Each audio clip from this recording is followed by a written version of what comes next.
नमस्कार किसान भाइयों, फार्मर सपोर्ट चैनल में आपका स्वागत है। आज इस वीडियो में जानेंगे धान की स्वस्थ व रोग मुक्त तथा 18 से 20 दिनों में नर्सरी को तैयार करने की एक तकनीक के बारे में। इससे पहले यदि चैनल में पहली बार आए हैं तो चैनल को सब्सक्राइब कर लें और बेल आइकन को प्रेस कर दें, जिससे आपको ऐसी ही जानकारी मिलती रहे। धान की फसल में तभी हम अच्छा उत्पादन ले सकते हैं जब हमारी नर्सरी बिल्कुल स्वस्थ व रोग मुक्त होती है, क्योंकि नर्सरी ही उत्पादन का प्रमुख आधार होती है। जब स्वस्थ नर्सरी को हम अपने मुख्य खेत में रोपाई करते हैं तो वहाँ भी उसकी ग्रोथ तेज़ी से होती है। धान की नर्सरी के रोपाई का एक निर्धारित समय होता है। जो एक निर्धारित समय होता है वो 22 से 25 दिनों में किसी भी कीमत पर रोपाई हो जानी चाहिए।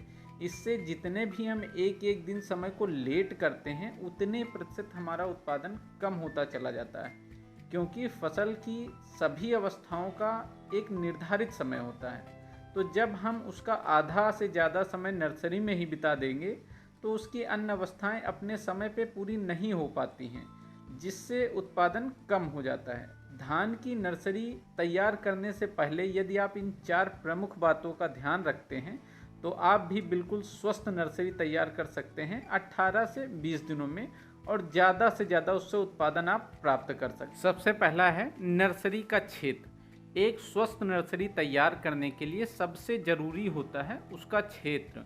जिस क्षेत्र में हम बीज डाल रहे हैं वह कितना है। यदि पर्याप्त जगह नहीं है तो वहाँ पे पौधों का अच्छा विकास नहीं होगा, बिल्कुल बारीक कमज़ोर पौध तैयार होगी और नर्सरी तैयार होने में समय भी अधिक लगेगा।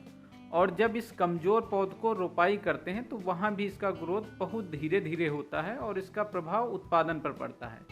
1 एकड़ की रोपाई के लिए 5 से 6 केजी बीज की आवश्यकता होती है और उसकी नर्सरी तैयार करने के लिए 100 से 120 वर्ग मीटर जगह की आवश्यकता होती है। अगर इतनी आप जगह का इस्तेमाल करते हैं तो आपकी नर्सरी बिल्कुल स्वस्थ और पौध बिल्कुल मोटा तैयार होगा, जिसको आप जब रोपाई करेंगे तो वहाँ भी उसकी तेज़ी से ग्रोथ होगी।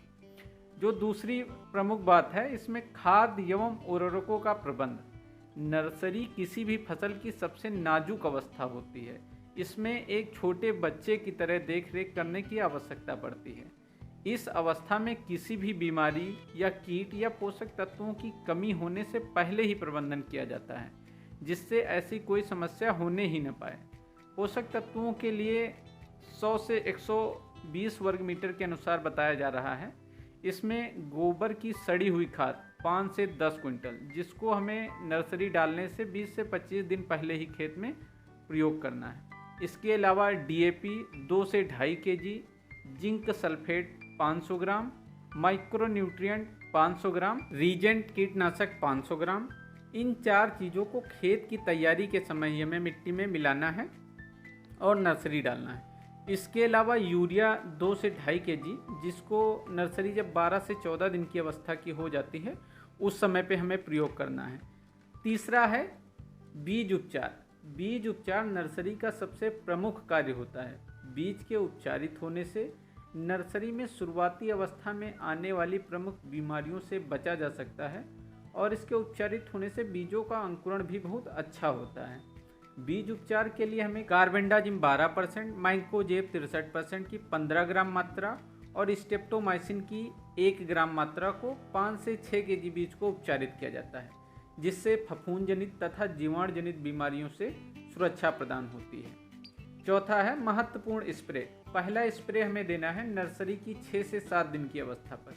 यहाँ पर नर्सरी में डैम्पिंग आप जैसी समस्याएं देखने को मिलती हैं, जिसमें पौधा ऊपर की ओर से सूखने लगता है और धीरे धीरे पूरा सूख जाता है। इसके लिए मैंकोजेब 75% को 3 ग्राम प्रति लीटर के हिसाब से स्प्रे किया जाता है, जिससे ऐसी समस्या से समाधान हो जाता है। दूसरा स्प्रे लेते हैं 12 से 14 दिन की अवस्था पे। इस अवस्था पे ज़्यादा से ज़्यादा पौध की ग्रोथ कराने की ज़रूरत होती है। इसके लिए जिंक सल्फेट 2 ग्राम, उसके साथ में यूरिया 10 ग्राम, साफ पाउडर 3 ग्राम, NPK 19-19 5 ग्राम को प्रति लीटर के हिसाब से घोल बना के स्प्रे किया जाता है, जिससे हमारी नर्सरी को जो लगने वाली बीमारियां होती हैं या फिर जो उसकी पोषक तत्वों की कमी होती है वो पूरी हो जाती है और उसका उचित वृद्धि विकास होता है। तो आप इन बताई गई बातों का आप भी प्रयोग कर सकते हैं अपनी स्वस्थ नर्सरी को तैयार करने के लिए। यदि जानकारी आपको अच्छी लगी हो तो हमारे चैनल को लाइक करें, शेयर करें और सब्सक्राइब करें। धन्यवाद।